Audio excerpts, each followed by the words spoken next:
Hi అండి. ఈరోజు morning టిఫిన్కి ఉప్మా చేస్తున్నానండి. మా నాన్నగారు సేమియా ఉప్మా ఇష్టం ఉండదండి. నాకు మా పిల్లలకి గోధుమ ఉప్మా అంటే ఇష్టం ఉండదు. పాపం మా అమ్మకి ఏ ఉప్మా అయినా ఓకేనండి. అందుకని ఫుడ్ విషయంలో ఎవరు ఫీల్ అవ్వకూడదని రెండు కలిపి మిక్స్ చేసి చేస్తున్నాను.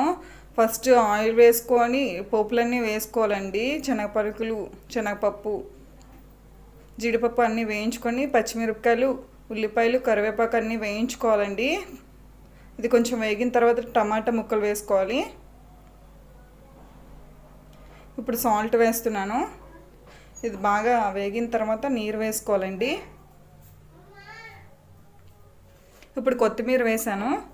తర్వాత సేమియా వేసుకోవాలండి. సేమియా కొంచెం ఉడికిన తర్వాత గోధుమకు వేసుకోవాలి. ఇప్పుడు ఈ రెండు బాగా ఉడకాలండి. తర్వాత కొంచెం నీరు పోయేంత వరకు ఉడకాలి. ఇప్పుడు పొడి పొడిలాడుతూ వస్తుందండి.